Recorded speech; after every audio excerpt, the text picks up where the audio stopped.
Welcome to Stephenson House, where history lives in the details. Today we're exploring a curious tradition from across the Atlantic, carving turnips into jack-o'-lanterns. It's a practice rooted in Irish folklore, and while there's no documented evidence of it happening in the United States in the 1820s, it's certainly possible. Before pumpkins became the face of Halloween, people in Ireland and parts of Scotland carved eerie faces into root vegetables, especially turnips. These weren't just for decoration. They were meant to ward off wandering spirits during Samhain, the Celtic festival marking the end of harvest and the beginning of the darker half of the year. Whoa! Hello!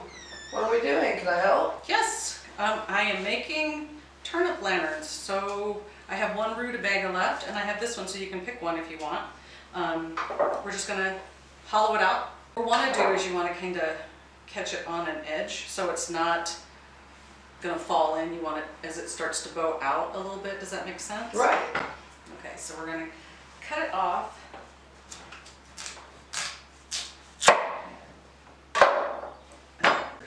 So take that, cut your top off once you found out where you kind of set's good. I don't think I like that side. And try not to cut your fingers.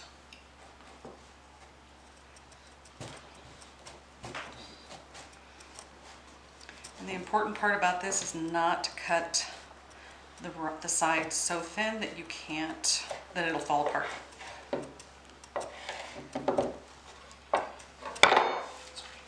So what I did was kind of gave myself a line to follow. And the easiest way, and if you want to use this one, you can. So it's kind of nice and sharp. Be careful, this one is really sharp, Ted. So the easiest thing for me to do is after you do that, we're going to score it like this. Because it'll make it scooping it out a whole lot easier. Right. The name jack-o'-lantern comes from the 19th century Irish folk tale about a man known as Stingy Jack. According to legend, Jack tricked the devil twice, and when he died, neither heaven nor hell would take him. The devil sent him off into the night with only a burning piece of coal to light his way. Jack placed the coal in a hollowed-out turnip, and so began his eternal wandering. Irish immigrants brought this tradition to America, but here they found pumpkins, larger, softer, and much easier to carve. Over time, the pumpkin replaced the turnip, and the jack-o'-lantern became a staple of American Halloween. Now, to be clear, we don't have any documented evidence of turnip lanterns being made in the United States in the early 19th century. But given the presence of Irish immigrants and the availability of turnips and other root vegetables, it's not outside the realm of possibility. What we're doing today is a bit of historical interpretation, grounded in fact and guided by folklore. In Ireland and Scotland, people not only carved turnips, but also rutabagas, beets, and even potatoes. Whatever was available and sturdy enough to hold a candle. These lanterns were often placed in windows or doorways to frighten away spirits during Samhain. Okay, so what I tried to do now is figure out which is the best way for it to set. So mine happens to be that way, so I can see most of the face. You could probably do it that way too. Think about keeping the top on. So if I do mine this way, my top's going to slide off. So I guess probably this way? I'll go. Yes. Okay, so now we can do the face. And you can do whatever you want.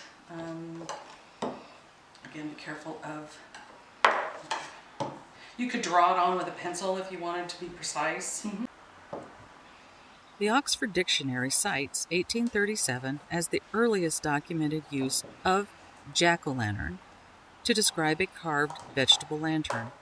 This same year, American author Nathaniel Hawthorne used the term in his short story, The Great Carbuncle, metaphorically describing a glowing object as making someone look like a jack-o'-lantern.